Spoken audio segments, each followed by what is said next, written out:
An 8-year-old girl is kidnapped, brutally attacked, and left for dead, but her fight for justice forces her to confront her darkest fears and reclaim a life she thought was lost forever, based on a true story. Today, I'll recap a 2013 crime drama film, Hope, so keep your eyes wide open and stay safe. The movie starts with an 8-year-old girl named So-won, who is living a happy and carefree life with her parents, Dong-hoon and Mi-hee. Her family shares a strong bond, and every day feels warm and full of love. One day, So-won is running late for school. Since her school is not too far from home, she decides to walk there by herself. On the way, she runs into her friend, Young-seok, but he quickly leaves to hang out with his other friends. Moments later, a strange man approaches her in the rain, asking if she could share his umbrella with him since he is soaking wet. Tragically, So-won is kidnapped, attacked, and severely beaten. Despite the horrors she endures, she finds the strength to survive and manages to call for an ambulance. This moment sets the stage for a powerful story about courage, family, and healing. Dong-hoon and Mi-hee rush to the hospital as soon as they are notified about So-won. Their hearts are pounding, filled with fear and worry for their little girl. When they arrive, the doctors inform them that So-won has severe internal injuries, as shown on her scans. They head to the emergency room, and their world completely shatters when they see the condition their daughter is in. So-won undergoes emergency surgery, and while the doctors do their best to save her, they deliver heartbreaking news. She will have to live with a colostomy bag for the rest of her life. The parents are overwhelmed with grief, but they remain determined to help their daughter heal and move forward. 3 days later, the police arrive at the hospital to interview So-won. Her parents are hesitant, knowing how fragile she is, but they want justice for their daughter. A kind therapist named Jung-suk speaks with them first and explains that So-won is still emotionally unstable after everything she's been through. With Jung-suk's support and gentle guidance, So-won bravely agrees to do the interview. During this, she also identifies her attacker from a set of photos provided by the police. Her courage shines through, even in such a heartbreaking moment. Afterward, Jung-suk offers to help Dong-hoon and Mi-hee manage So-won's mental health, emphasizing how important it is for her recovery. But Mi-hee, overwhelmed with guilt and anger, refuses the help. She struggles to believe that anyone could truly understand what their family is going through. Meanwhile, the police manage to arrest So-won's attacker. The family feels a small sense of relief, knowing he has been caught, but their pain is far from over.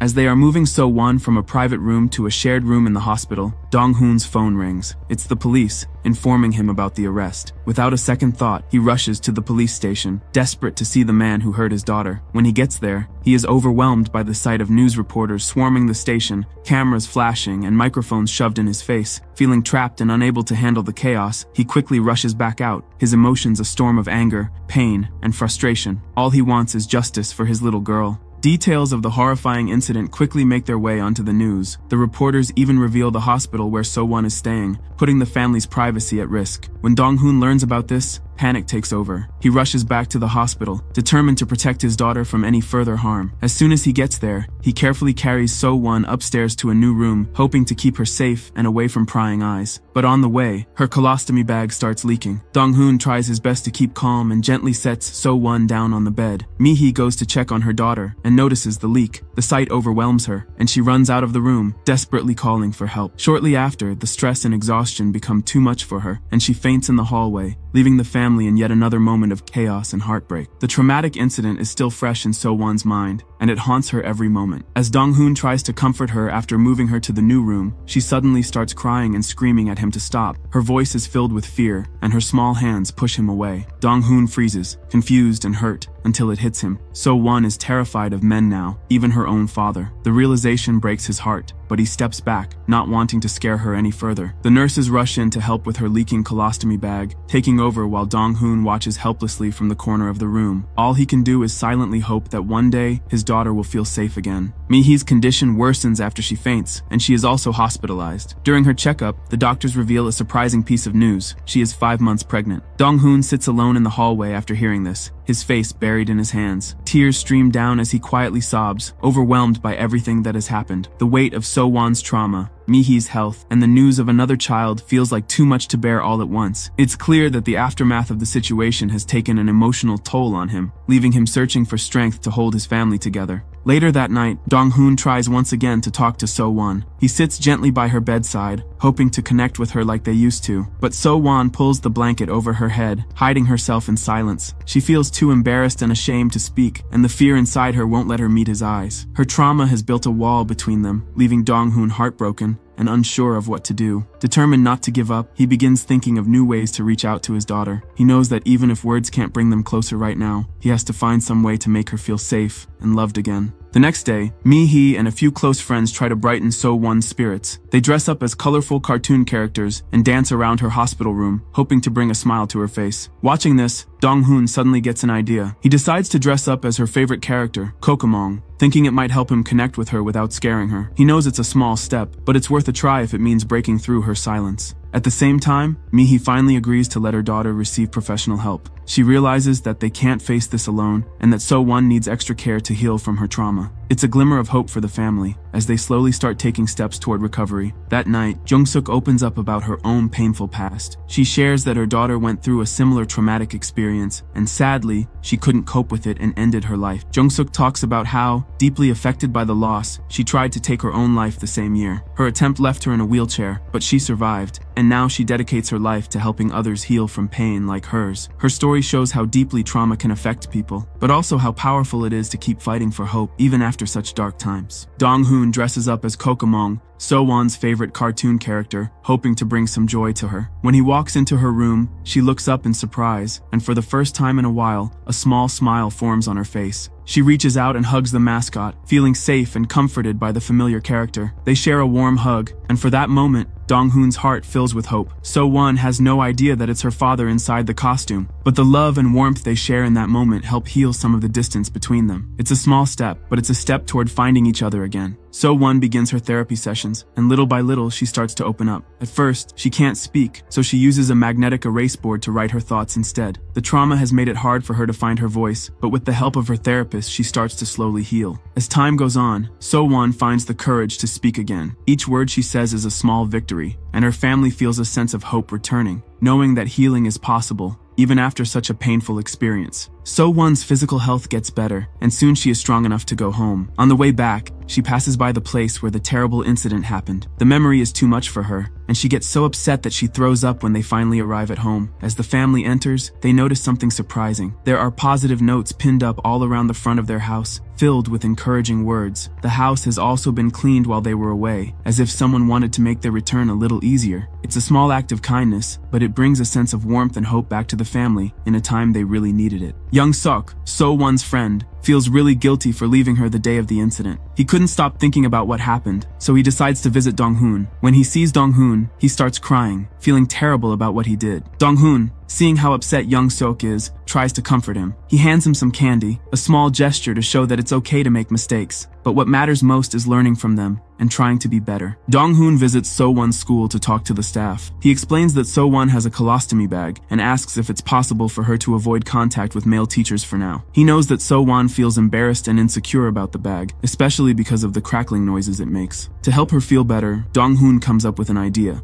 He fills a small bag with candy and shows So-won how to use it to cover the colostomy bag. It's a simple solution, but it helps So-won feel a little more confident as she heads back to school, knowing her dad is there to support her. After a little while, So-won starts to figure out that her dad is the one inside the Kokomong costume. One day when they get home, she carefully lifts up the mascot's head and smiles at her dad. She gently wipes the sweat off his face, and in that moment, it's clear that the fear is gone. So-won is no longer scared of him. The bond between them is stronger now, and it feels like they're starting to heal together, little by little. As time goes by, Dong-hoon decides to visit the man who hurt So-won, now locked up in jail. When he talks to him, the attacker says he doesn't remember anything because he was drunk that day. Dong-hoon gets so angry that he throws his chair at the glass window several times, hoping it would break. But no matter how hard he tries, the glass doesn't shatter. An officer quickly steps in and puts the attacker back inside his jail cell. Dong-hoon is left standing there, filled with rage and frustration, knowing that nothing can take away the pain his family has gone through. The day of the court trial finally arrives. So-won is asked to look at photos of the man who hurt her. She points to him and also remembers that he smelled like alcohol when it happened. But when the judge announces his sentence, it's a shock. He's only given 12 years in prison, which makes Dong-hoon incredibly angry. In a fit of rage, Dong-hoon grabs something, planning to hurt the man behind him. But just as he's about to strike, So-won rushes in and begs him to stop. She is crying, pleading with her dad to come home. After a long moment, Dong-hoon finally agrees. They leave the courthouse together,